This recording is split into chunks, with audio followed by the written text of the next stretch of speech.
안녕하세요. 부버지 김현민 기자입니다. 과거 구자철 선수의 소속팀이자 손흥민 선수 영입도 시도했던 바가 있었던 거대 자동차 브랜드 폭스바겐이 운영하고 있는 볼프스부르크가 황희찬 선수 영입을 노리고 있다는 보도가 있어서 눈길을 끌고 있습니다. 그래서 이번 기회에 해당 보도의 진위 여부가 얼마나 있는지, 또 볼프스부르크는 황희찬이 필요한지에 대해서 체크해 보도록 하겠습니다. 먼저 그 스카이 스포츠의 트랜스퍼 센터 라이브라고 있거든요. 이게 그 이적 시장 막판에는 실시간으로 이제 빠르게 올리기 위해서 만드는 건데요. 거기서 이제 뭐 파케타, 쿠두스, 암라밭 이런 뭐 최신 소식들을 묶은 거에서 가장 최신 내용인 겁니다. 10시간 전에 올라온 건데요. 볼프스부르크가 울버햄튼의 황희찬 영입에 관심이 있다라고 한 겁니다. 참고로 이게 조금 웃긴 게 있는데요. 볼프스부르크의 애칭이 벨페, 즉 그 늑대들인데 울버햄튼의 애칭도 울브스, 늑대들이죠. 그러니까 늑대들이 늑대들의 선수를 노리고 있다라고 할 수 있겠는데요. 그래서 뭐 해당 내용을 보면요, 볼프스부르크는 울버햄튼 공격수 황희찬의 거래에 대해 이야기하는 것에 관심이 있다. 황희찬은 토요일 브라이튼과의 4대1로 패한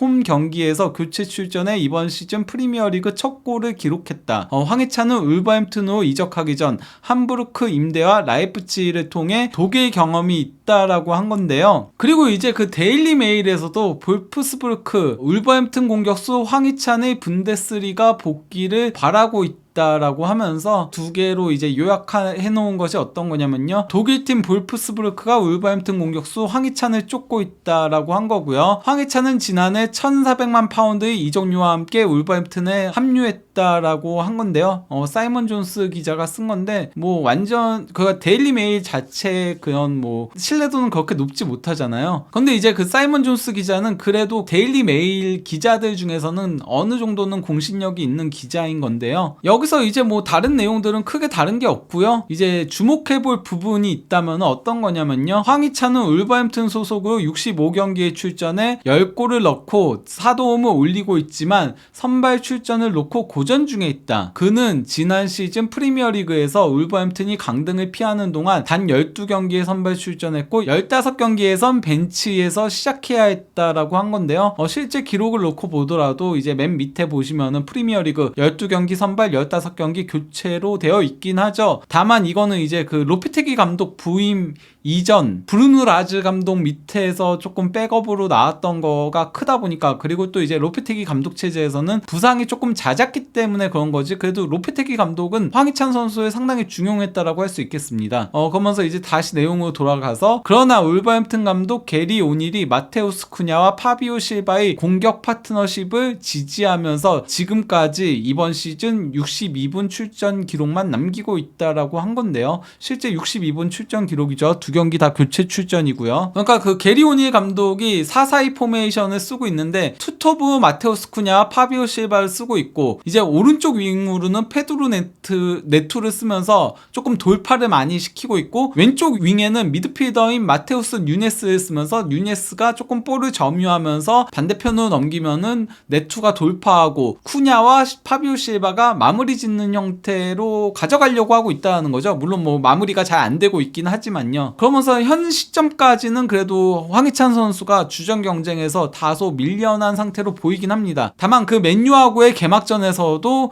움직임이 상당히 좋았었고요. 그리고 또 이제 그 지난 브라이턴하고의 2라운드에서도 교체 출전해가지고 골을 넣었으니까 선발 구독에 조금 변화가 발생할 가능성은 있긴 합니다. 이건 어디까지나 현재까지를 놓고 얘기를 하는 건데요. 다만 근데 여기 제가 그 내용을 캡처를 안 하긴 했는데 사이먼 존스 기자가 독일에 대해서는 잘 모르는 것 같아요. 울버햄튼과는 대조적으로 황희찬은 이전 독일 1부 리그에서 2시즌에 걸쳐 20골을 넣음으로 분데스리가 라이프치히에서 주전을 맡았다라고 했는데 이거 잘못된 내용이거든요. 황희찬 선수는 함부르크 임대 시절도 그랬고 라이프치히에서도 부진했었습니다. 그래서 거의 나오지 못했었고 잘츠부르크에서 잘했던 거였는데 잘츠부르크를 라이프치히랑 헷갈린 게 아닌가 싶긴 합니다. 뭐 근데 원래 그 유럽 현지 기자들은 그 자국 아니면은 잘 모르기 때문에 뭐 어느 정도 익스큐즈가 가능하다라고 할 수 있겠는데요. 근데 이제 그 볼프스부르크가 황희찬 선수를 노린 게 이번이 처음이 아닙니다. 그 라이프치히에서 힘든 시기를 보내고 있었던 2021년 4월 30일에 그 골닷컴에서 에버턴과 웨스트햄, 브라이턴 그리고 볼프스부르크가 라이프치히 공격수 황희찬 영입을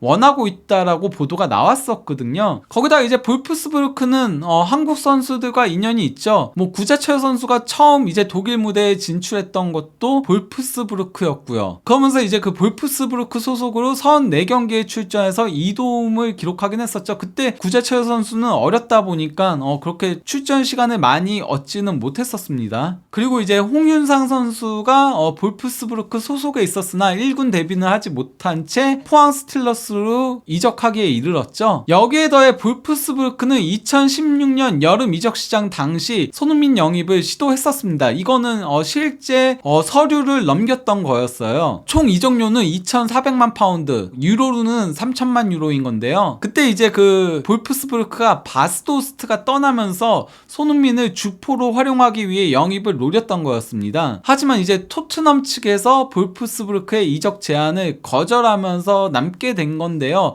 실제 그 포체티노 감독도 국내 매체와의 독점 인터뷰에서 그런 얘기를 했었죠. 손흥민 선수가 볼프스부르크 가고 싶어 했다. 하지만 내가 우리 팀 구상에 있다라고 하면서 잔류하기를 종용했고 결국 잔류해서 성공했다라고 그렇게 얘기를 했었는데요. 그 손흥민 선수가 이적을 고려했던 이유는 토트넘 데뷔 시즌 2015-16 시즌에 28경기에 출전해서 4골 1도움에 그치면서 어떤 의미에서는 선수 경력에서 가장 힘든 시기를 보냈었습니다. 함부르크 때는 너무 어렸잖아요. 첫 두 시즌은. 그때가 이제 만 18세, 만 19세 때였거든요. 그리고 이제 그 함부르크에서 마지막 시즌부터 터지기 시작해가지고 리그에서 이제 그 두 자릿수 골을 3시즌 연속 기록을 했던 거였는데요. 함부르크와 레버쿠젠에서 그랬던 거였죠. 하지만은 프리미어리그 가서 고전했었죠. 새로운 리그 적응과 환경 적응에 조금 어려움을 호소하면서 4골에 그친 데다가 이제 이 시기가 올림픽도 끼어 있었고 그래서 이제 리우 올림픽을 가야 되는 그런 문제도 있었고 아시안 게임도 2년 뒤에 또 연결되어 있다 보니까 손흥민 선수가 상당히 떠나고 싶어 했던 걸로 알려져 있는데요. 하지만은 포체티노 감독이 내가 그리고 너를 최고로 키워주겠다라고 그렇게 설득을 해서 잔류하게 됐고 그러고 나서 그 다음부터는 매우 뛰어난 활약을 펼치면서 특히 이제 2021-22 시즌에는 23골로 프리미어리그 득점왕까지 오르면서 월드클래스 선수로 성장하는 데 성공을 했죠. 현재는 토트넘의 주장 완장을 차고 있습니다. 토트넘의 전설이라고 할 수 있겠는데요. 그러면은 왜 볼프스부르크는 황희찬 선수 영입을 노리는가? 그런데 이제 현재 그 스카이 스포츠 트랜스퍼 센터 라이브라던가 아니면 데일리메일 같은 경우는 공신력이 아주 높다라고 보기는 힘들어요. 이게 스카이 스포츠에 따로 나오는 거면은 조금 공신력이 있지만은 이거는 약간 조금 이적들을 모음해서 올리는 거다 보니까 그렇게 공신력이 높진 않은 편인데 그럼에도 저는 볼프스부르크가 황희찬을 노릴 만한 이유는 충분히 있다라고 생각합니다. 거기에 대해서 얘기를 하려고 하는데요. 볼프스부르크가 황희찬을 노릴 수 있을 만한 이유, 일단 지난 시즌 볼프스부르크의 득점 순위인 건데요. 6골이 팀 내 최다골입니다. 거기다가 5골 이상 넣은 선수 중에 공격수는 딱 2명이에요. 요나스 빈 6골 넣었고요. 오마르 마르무시 5골 넣었습니다. 그 외에는 미드필더인 게르하르트가 6골, 그리고 측면 수비수인 리들레 바쿠가 5골, 그리고 또 미드필더인 아르놀트가 5골을 넣었습니다. 즉 최전방의 파괴력이 떨어지는 게 볼프스부르크의 지난 시즌 가장 큰 문제점이었어요. 그러다 보니까 이제 뭐 지난 시즌 볼프스부르크가 4-3-3 포메이션을 주로 썼거든요. 그런데 이제 그 최전방 공격수에 무려 5명의 선수를 번갈아 가면서 활용했었습니다. 요나스빈이 15경기로 가장 많이 나왔었고요. 그 다음에 마르무시가 10경기, 그리고 은메차가 9경기, 그리고 패트릭 비머가 5경기, 그리고 발트 슈미트가 3경기를 출전을 한 거였는데요. 다 그렇게 만족스럽지 못했다라고 할 수 있죠. 거기다가 측면도 그렇게 강한 편은 아니었어요. 그래서 이제 측면도 여러 선수들을 활용을 했습니다. 심지어 뭐 오른쪽 측면 수비수인 리들레 바쿠도 측면 공격수로 뛰기도 했었고요. 중앙 미드필더인 스반베리조차도 윙에서 뛰곤 했었거든요. 그러니까 그 황희찬 선수는 최전방과 측면을 동시에 소화할 수 있는 선수니까 충분히 쓰임새가 있다라고 할 수 있겠죠. 이거는 이제 그 지난 시즌 볼프스부르크의 순위인데요. 마지막 라운드에 8위로 밀려나면서 유럽 대항전 진출권을 아쉽게 놓쳤습니다. 컨퍼런스 리그 진출권인 7위 아인트라흐트 프랑크푸르트와의 승점차가 단 1점이었습니다. 유로파 리그 진출권인 레버쿠젠과의 승점차도 단 1점이었습니다. 즉 최종전에서 승리만 했다면은 볼프스부르크는 유로파 리그까지 갈 수 있었어요. 하지만 강등이 확정된 헤르타 베를린에게 패하면서 유럽 대항전 진출권을 아쉽게 놓치게 됐는데 이게 바로 볼프스부르크의 문제점이었습니다. 볼프스부르크가 공격진에 확실하게 골을 보장해주는 선수가 없다 보니까 잡아야 되는 경기들을 상당히 많이 놓쳤어요. 경기력 자체는 나쁘지 않았거든요. 미드필더도 상당히 좋고 그리고 이제 수비 라인도 상당히 단단했다 보니까 경기력은 좋았는데 경기력만큼의 결과를 뽑아내지 못한 거죠. 이것이 바로 이제 볼프스부르크가 아쉽게 유럽 대항전을 놓친 이유라고 할 수 있겠는데요. 그러면 이번 여름 이적 시장 행보를 조금 보도록 하겠습니다. 팀 내에서 뭐 세 번째로 골이 많았던 마르무시가 이제 프랑크푸르트로 자유계약으로 이적을 했죠. 대신 이제 그 스포팅 리스본 선수로 슈투트가르트에서 임대로 뛰었던 유망주 공격수인 티아고 토마스와 그리고 또 이제 트벤테 주전 오른쪽 윙포워드였던 체르니를 영입을 했는데요. 먼저 그 마르무시의 자리를 토마스가 대체한다라고 보면 되는데요. 마르무시 같은 경우는 지난 시즌 분데스리가에서 5골 1도움을 올렸고 또 이제 포칼에서 3경기 1골을 기록을 했습니다. 총 36경기 6골 1도움을 기록을 한 건데요. 반면에 이제 그 티아고 토마스 같은 경우는 분데스리가 27경기 3골 그리고 또 이제 포칼 4경기 1골 그리고 또 이제 그 슈투트가르트는 승강 플레이오프 끝에 잔류를 했잖아요. 승강 플레이오프 2경기 무득점이었습니다. 그러면서 공식 대회 33경기 4골을 기록을 한 건데요. 즉 득점력 자체는 마르무시가 조금 더 낫다라고 할 수 있겠습니다. 다만 토마스가 마르무시보다 3살이 더 어리다 보니까 발전 가능성은 있다라고 할 수 있겠죠. 즉 볼프스부르크는 마르무시가 떠나면서 토마스의 발전 가능성에 조금 베팅을 한 셈이라고 할 수 있겠습니다. 그리고 이제 그 체르니의 기록을 살펴보도록 하겠는데요. 체르니는 뭐 트벤테의 핵심 선수였죠. 지난 시즌 LADBG에